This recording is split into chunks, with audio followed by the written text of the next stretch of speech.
Mesdames, Messieurs, bonjour et bienvenue à la revue des Grandes Unes, édition de ce jeudi 28 septembre 2023 en direct de nos studios de Douala. Allons d'abord en kiosque et découvrir quelques principales manchettes proposées par les tabloïds de ce matin. Et on commence avec le journal Mutation, grève des enseignants, au feu les pompiers, titre le journal Mutation. Une communication gouvernementale annoncée ce jour alors que le mouvement OTS-OTA et les syndicats campent sur leur position. Vous aurez des détails dans les colonnes du journal Mutation. À la une du quotidien Le Jour de ce jour, les limites de la réinsertion des ex-combattants de Boko Haram. Ils sont des milliers regroupés dans des camps ou des champs. Les repentis de la secte islamiste rendus aux autorités camerounaises naviguent en totale précarité, écrit donc le quotidien Le Jour. À la une du journal Émergence de ce matin, présidentielle 2025, l'heure des grandes manœuvres du RDPC, c'est le titre du journal Émergence de ce jour. À la une de Repères, appel à la déstabilisation du Cameroun, la justice va sévir, titre le journal Repères. Analyse spécieuse, spéculation fantaisiste, conjecture donne lieu à des extrapolations hâtives. Dans un communiqué signé le 25 septembre 2023, le ministre de la Communication met en garde des personnes qui se livrent à des commentaires inspirés par les coups de force survenus dans certains pays africains et par là croient parvenir à prophétiser la déstabilisation d'autres pays, y compris le Cameroun. Vous aurez les détails sur cette actualité en parcourant l'article du journal Repères de ce jour. À la une du Financier d'Afrique, surveillance multilatérale, la CEMAC évalue les réformes économiques du Cameroun, nous apprend le Financier d'Afrique.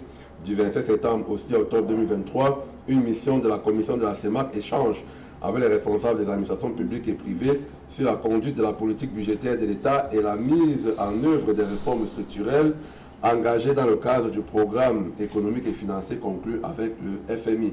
Évocation dans le Financier d'Afrique.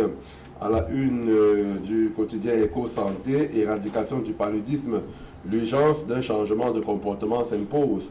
Selon le programme national de lutte contre le paludisme, en 2022, 3 327 381 cas de paludisme ont été rapportés par les formations sanitaires du pays, soit 29,6% de toutes les consultations. Et à la une de Cameroun Tribune, le championnat professionnel Elite One s'est lancé, titre le quotidien bilingue gouvernemental. Le match d'ouverture de la saison 2023-2024 s'est joué hier au stade de Ngouekele à Yaoundé, écrit donc Cameroun Tribune, avec la victoire du promu Victoria United de Limbe sur l'équipe de la capitale Fauve Azur, 2 buts contre 1. Retour sur ce match, les réactions des principaux acteurs, donc en page 28 et 29 de Cameroun Tribune. Voilà pour l'essentiel des parutions que nous avons sélectionnées dans le cadre de cette émission. On va à présent décrypter avec nos invités. Ils sont déjà en plateau. C'est une publication de Politique Hebdo d'abord. Guy Fonga, bonjour et bienvenue. Bonjour Achille et bonjour aux milliards de personnes qui prennent un plaisir très très particulier à regarder la revue, qui ne commencent leur journée qu'après avoir regardé la revue qualitative des journaux qui paraissent au pays de l'apéro de manga. Et je souhaiterais sacrifier au rituel pour, à mon tour, rendre un hommage mérité à Alain Djipo, qui, au-delà de tout ce qui a été dit comme journaliste d'exception, avait des qualités d'homme tout à fait exceptionnelles, qui a vécu courageusement sa maladie de manière très stoïque. J'ai envie de partager une anecdote qui, pour moi, est un marqueur fort du trait de caractère d'Alain Djipo. Le 6 août 2020, en 2020, pendant que ma mère est internée à l'hôpital général, où elle avait passé déjà quasiment 3 mois, Alain vient faire sa visite habituelle, pour ses dialyses habituelles. Je lui demande ce qu'il vient faire. Je connaissais Alain depuis plusieurs années. Je ne savais pas qu'il était sous dialyse. Ça fait 10 ans à peu près qu'on se connaissait. Il me dit qu'il vient 2 fois par semaine, etc.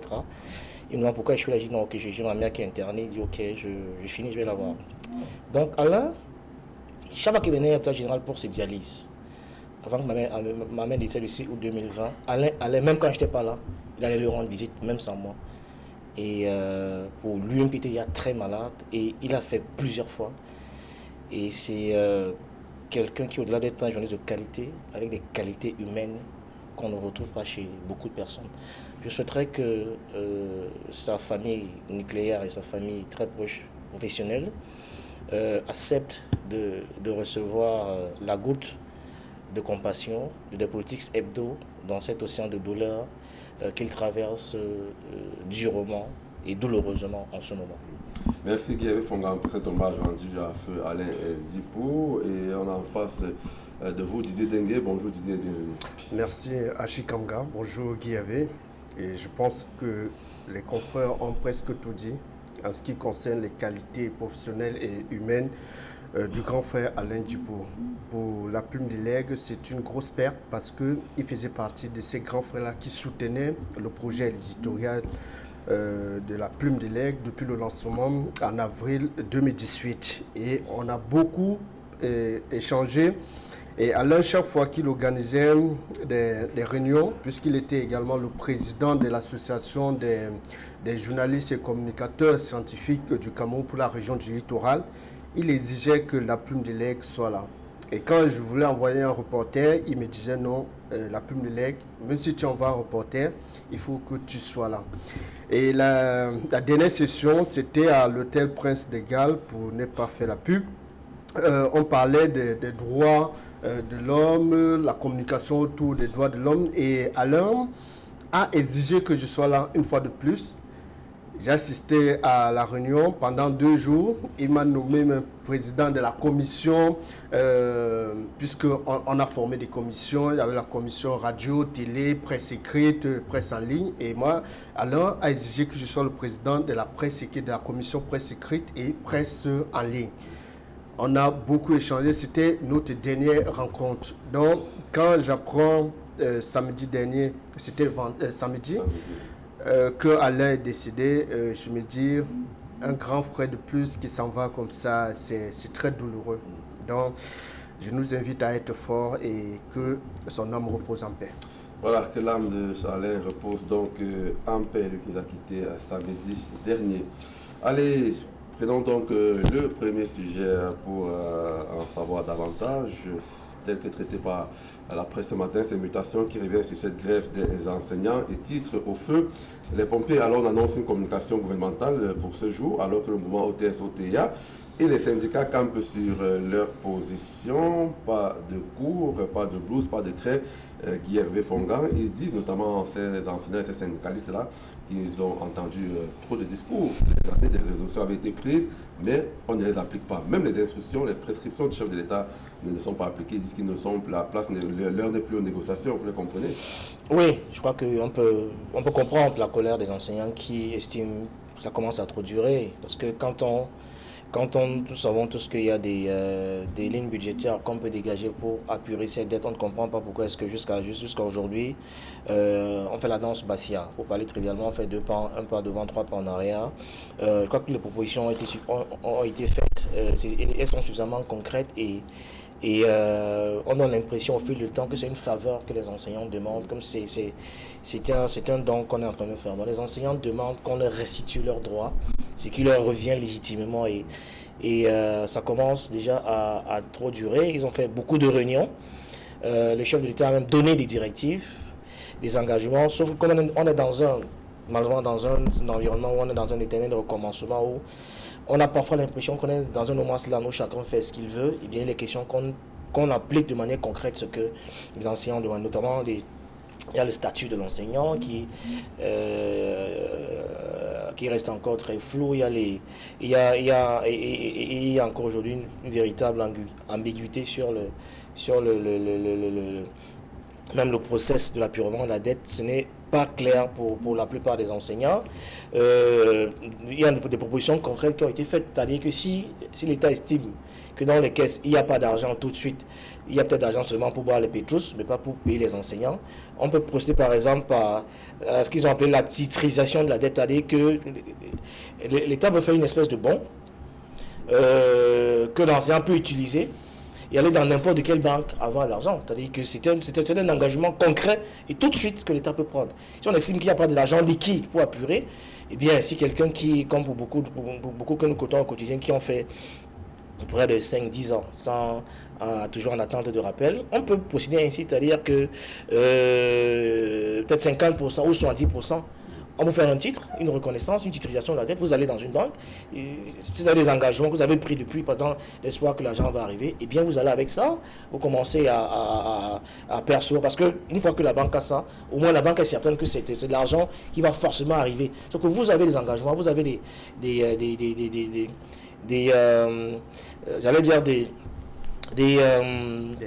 dettes qui forcément doivent être épurées. Vous aussi, vous avez une vie à mener, et donc, quand vous allez à l'école inscrire votre enfant, quand votre enfant est malade, vous ne dites pas que vous êtes enseignant et que l'argent va arriver demain.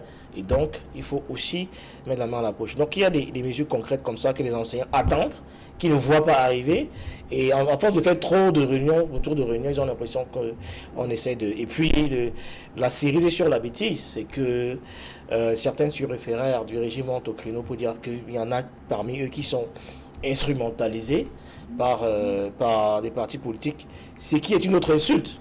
Les enseignants, aux adultes, qu'on est en train de battre et qu'on empêche de pleurer alors qu'ils ont faim. On estime que celui qui revendique, qui revient de droit, est instrumentalisé et manipulé. Je pense que c'est une énième insulte à l'endroit des enseignants à qui nous devons, j'allais dire, presque tout.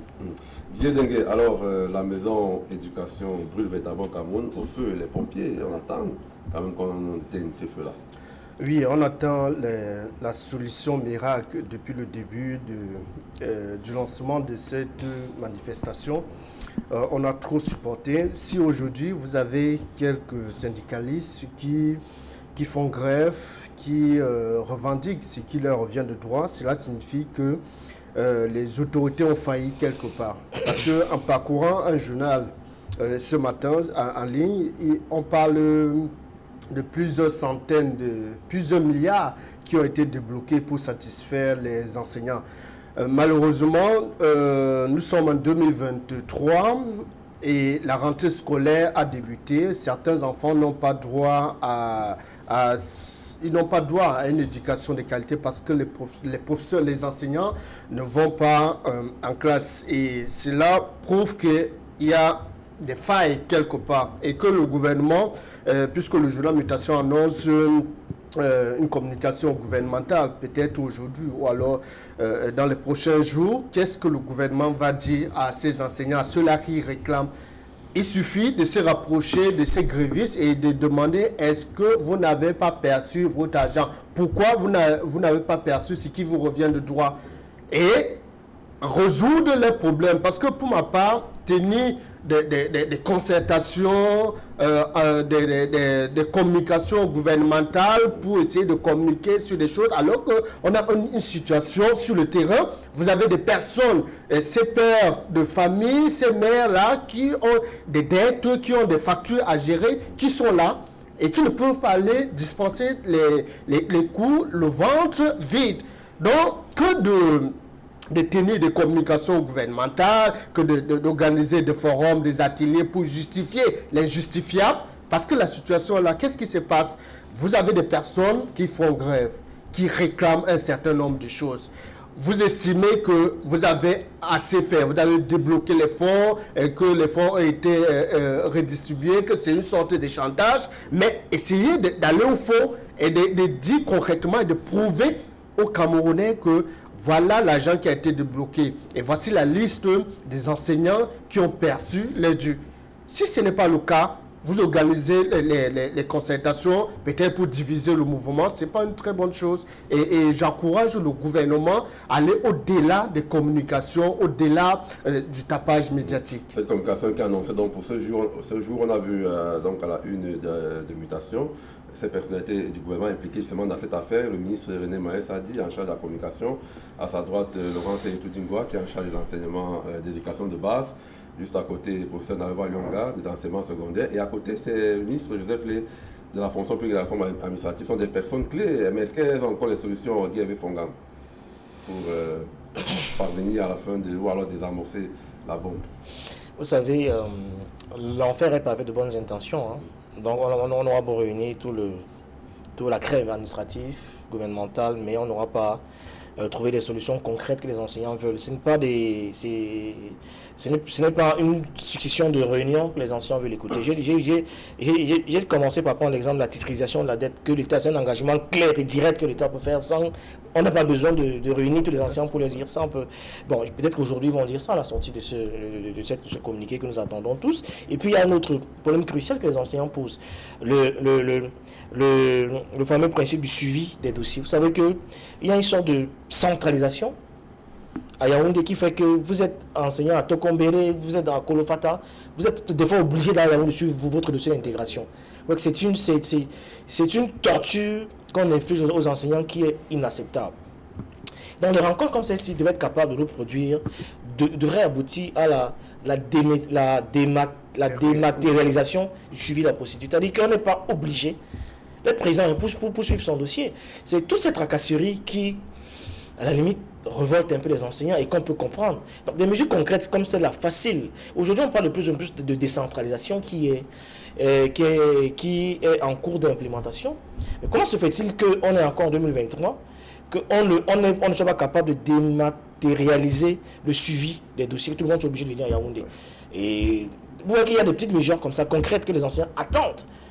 Tout le monde parle à Yaoundé. Et vous savez que ce que ça entraîne comme conséquence, c'est la corruption, c'est les 10-15% que ces gars vous exigent souvent quand vous venez suivre votre... C'est-à-dire que quand vous payez votre argent, si vous faites un chemin, quand vous payez votre argent, un gars vous demande 15-20% d'un argent que vous n'avez même pas encore. Donc, parfois, un enseignant, au lieu de s'endetter au quartier, dans les tontines, il va à Yaoundé, il laisse 15-20% d'un argent qu'il espère qu'il va avoir. Il faudrait dire qu'il arrive à Yaoundé. Au regard de la situation. Il s'endette pour aller à Yaoundé, il s'endette dans les tontines au quartier, pour aller rencontrer un fonctionnaire qui exige 15% du montant global à percevoir. Et il ne sait pas quand cet argent va lui arriver. Entre-temps, c'est les pressions qu'il reçoit tout pour le quartier parce qu'ils sont endettés pour... Donc tout ça, il faut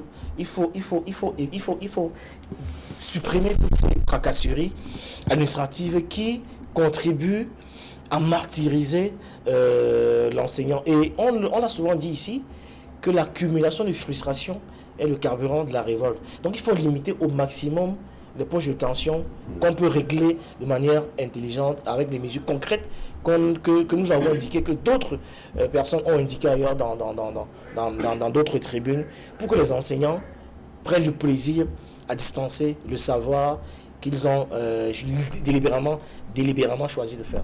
Retrouvez donc d'autres détails donc, sur cette actualité à la une de Mutation en kiosque ce jour, grève des enseignants au feu les pompiers. Passons à un autre sujet. Alors on ne quitte pas le ministre de la Communication qui a encore fait parler de lui sur un autre registre. Didier Dengue parle ce matin de appel à la déstabilisation du Cameroun et la justice qui va sévir, donc titre inspiré de cette sortie du ministre de la Communication qui met en garde des personnes qui se livrent à des commentaires inspirés par les coups de force qui venaient dans d'autres pays et dont on voudrait faire le rapprochement un peu avec le Cameroun. Le ministre ne veut pas entendre qu'on parle de coup d'État au Cameroun, du moins qu'on débatte sur ces questions-là sur les plateaux télé.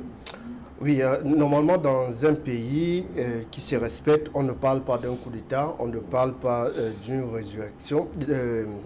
insurrection, on ne parle pas de coups de force pour arriver au pouvoir. On parle des urnes, on parle d'une élection, il faut s'inscrire sur les listes électorales. Et jusqu'à présent, je pense que c'est ce que les médias camerounais ont fait. Et les commentateurs de ceux qui sont régulièrement invités commentent cette actualité. Maintenant, vous avez eu ce coup de force du côté du Gabon et il y a eu une sortie dans un média français, un média, je pense, du Quai d'Orsay qui parlait d'un probable coup d'État au Cameroun, au Congo, avant la fin du quinquennat du président Emmanuel Macron. Et c'est ce discours qui a été repris par certains panélistes, par ceux-là qui rêvent d'un coup de force pareil dans notre pays. Et vous avez vu, il y a un journal d'expression anglaise qui a fait sa une sur le sujet en se basant sur une étude qui a été menée par une organisation dont, pour ma part, Yaoundé, le ministre de la Communication aurait d'abord pu faire une sortie pour condamner les propos de ces médias, les médias occidentaux, à l'instant T. Parce que il a laissé, ou alors le gouvernement a laissé que les autres prennent le relais dans les médias locaux pour faire cette sortie. Et ça donne l'impression que qu'on a peur des médias français et que ces médias peuvent polluer notre environnement comme ils veulent. Mais le sujet, quand même, ne pouvait pas passer inaperçu. Certains pouvaient l'évoquer, mais les médias occidentaux ont amplifié. C'est un sujet d'actualité qui avait Fongan, et ça devait être un tabou que de parler de coup d'État. Au moins rassurez-moi, dans l'esprit, la lettre. Je rappelle à la réalisation que ce journal répète qu'il faut poser ce sujet, donc on pourrait l'avoir également à l'antenne dans quelques secondes. Donc je vais dire que rassurons-moi que dans l'esprit et la lettre de la sortie du ministre, on peut au moins en parler pour condamner. On a au moins le droit d'en parler pour condamner. Donc c'est l'occasion de parler finalement de ce qu'on ne veut pas entendre sur les... Non, il faut dire que bon, peut-être c'est une phobie qui est à la limite compréhensible, mais quand on a un État où les richesses sont également reparties, où il n'y a pas un grand fossé entre les populations, les gens ont l'impression qu'ils ont le minimum vital, c'est-à-dire qu'ils ont l'eau, la lumière, ils peuvent se soigner quand ils sont malades, et que les gens vivent sereinement, comme ça a été le cas en Libye sous Kadhafi, où chaque Libyen pouvait se soigner sans souci, pouvait boire de l'eau potable, etc., manger à sa faim. Eh bien, il n'y a pas de raison qu'on ait la phobie d'un coup d'État qui pourrait arriver. Maintenant, sauf qu'on a, malheureusement, là il faut le décrier, aucun Camerounais normalement constitué ne peut soutenir qu'on puisse accéder au pouvoir par les armes. Ça, nous condamnons tous avec la dernière énergie. Mais, sauf que normalement, il y a une espèce de Camerounais qui passe le temps à dessiner le diable sur le mur, qui ne rêve que de ce stabilisation du Cameroun. Oui, de tout ça. Vous savez qu'il y a même certains hommes politiques qui ont même théorisé que leur fil rouge, l'angle d'argumentaire qu'ils ont, c'est que la rue est le seul moyen d'accéder au pouvoir. Mais il faut dénoncer tout ça, parce que nous sommes quand même dans un État qui a ses lois, qui a ses règlements. Mais le ministre aurait, à mon sens, je veux dire que la logique aurait voulu qu'il commence déjà par condamner certains. C'était un porte-flambeau, c'était un communicant du RDPC qui ont commencé à vouloir dresser l'armée contre certains partis politiques, en indiquant que notamment que si un certain parti pouvoir un certain parti politique arrivé au pouvoir, eh bien ils seront en face de l'armée qui les empêchera d'y accéder, même s'ils ont l'assentiment du peuple. Je pense que ce type d'allusion devrait commencer par être durement condamné par les pouvoirs publics.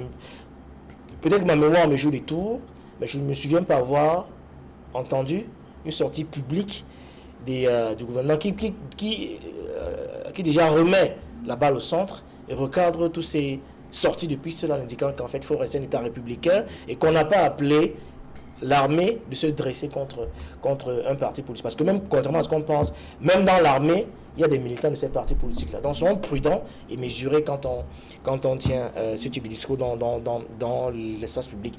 Eh bien, vous savez, au commencement de la crise ivoirienne, il y en a qui avaient carrément schématisé la scène en indiquant que c'était prévu pour Laurent Gbagbo, Kadhafi, ensuite l'Afrique centrale et le Cameroun. Que rien ne s'est passé tel que ça avait été prédit. Et pour dire que finalement le Cameroun c'est le Cameroun. Le Cameroun c'est le Cameroun. C'est peut-être le fond, le sens de ce que le ministre semble dire dans sa sortie. Et que nous tous, Camerounais, normalement constitués, nous sommes jaloux de notre paix. C'est notre patrimoine commun, le Cameroun. Nous souhaitons que ce pays reste fort et uni et debout comme il a toujours été, et que les mécanismes de transmission de pouvoir soient clairement connus de tous, et que les règles du jeu soient saines pour tous, que la compétition soit équitable, que tous ceux qui accèdent à la magistrature suprême puissent compétir de manière équitable, que les richesses soient également reparties pour le plus grand nombre, que les gens aient accès aux soins de base. Donc, toutes ces conditions réunies, il n'y a pas de raison que on puisse avoir cette phobie-là de croire que on pourra imaginer qu'un coup d'État puisse être... Non, ça ne peut pas être possible quand toutes les conditions sont réunies, que les Camerounais ont un minimum vital et puissent au moins avoir de quoi se tenir quand ils ont des soucis pour améliorer leur qualité de vie. D'accord, Guy-Hervé Fongan, donc après la déstabilisation du Cameroun, la justice va sévir, sujet à retrouver dans le journal Repère de ce jour. On va sortir avec un autre sujet proposé par le quotidien Le Jour, les limites de la réinsertion des ex-combattants de Boko Haram. Le sujet intéressé dans la rédaction du quotidien Le Jour. Ils sont des milliers, nous apprend le journal, regroupés dans des camps ou des champs, donc les repentis de la secte islamiste rendus aux autorités camerounaises, donc, mais qui naviguent en totale précarité, alors qu'on avait annoncé quand même la réinsertion de toutes ces personnes qui se démobilisent, se désarment et qui rejoignent justement la patrie. Mais on voit en pleine divagation dans la nature. Est-ce que ce n'est pas de nature justement encore à faire réfléchir un tout petit peu? Justement, et quand vous avez le quotidien Le Jour qui en parle, et je pense que c'est à travers un reportage ou alors une enquête qui a été menée par ce très sérieux quotidien. Cela signifie que les camps d'insertion ou alors les programmes de réinsertion de ces ex-combattants au sein de la population camerounaise ne produit pas, c'est-à-dire ce programme ne produit pas les fruits escomptés. Maintenant, il faudrait que Yaoundé réfléchisse vraiment pour que ces gars qui ont eu à connaître des dérapages, parce que le fait de se détourner de la République et prendre les armes pour tuer ses propres frères, cela signifie qu'il y a eu une sorte de frustration ou alors on a été trompé quelque part, ou on a pris des substances qui nous ont poussé à agir de la sorte. Maintenant, quand on revient à la maison, quand on jette les armes et qu'on décide de coopérer pour la bonne marche du pays, il faudrait que ceux qui sont en face, ceux qui sont chargés d'implémenter les programmes de réinsertion s'activent et qu'ils travaillent effectivement et se rassurent que chaque ex-combattant a une possibilité quelque part, travaille quelque part, gagne un peu d'argent pour pouvoir subvenir à ses besoins. Si ce n'est pas le cas, les gars vont se dire, mais ils nous ont demandé de... On les a floués. Oui, on nous a demandé de jeter les armes parce que la République va prendre soin de nous, mais on se retrouve comme ça, sans emploi, on n'arrive pas à manger, on n'a pas... notre horizon est tellement sombre qu'on ne sait pas réellement ce qu'il nous prépare. Donc, quand un journal prend celui de mettre un tel sujet à la une, c'est une interpellation. C'est pour dire aux autorités, à tous ceux-là qui sont chargés d'implémenter ces programmes de réinsertion, que les gars, ça ne va pas. Parce que même si c'est un seul ex-combattant qui se retrouve dans cette situation-là, sans emploi, sans formation, cela signifie qu'il y a quelque chose qui ne va pas quelque part. Rapidement, Guy-Hervé Fongan, pour sortir une minute votre analyse de ce... Deux phrases pour dire que cette problématique, c'est simplement un indicateur clair de la malgouvernance et du mal-être des populations camerounaises. Voyez, on est dans une économie qui est à environ 90% informelle. Et donc, chacun se débrouille comme il peut pour s'en sortir, invente des arts de faire au quotidien. Sauf que maintenant, qu'on ne crée pas les conditions pour permettre aux uns aux autres de s'insérer sur le plan professionnel, ça crée... Parce qu'on va résoudre un problème en créant un autre problème. Déjà, même ceux qui n'ont pas pris les armes ont du mal à s'insérer sur le plan socio-professionnel. Eh bien, ça va être compliqué. Pour ceux-là qui ont pris les armes, qui vont maintenant envoyer le chantage pour le gouvernement, moi, ceux-là, il faut également les laisser. On va résoudre un problème en créant un autre problème, dans la mesure où ceux qui sont sains d'attitude vis-à-vis de la République ont du mal à s'insérer dans la société. Parce que beaucoup, il y a un taux de sous-emploi et de chômage qui est assez élevé.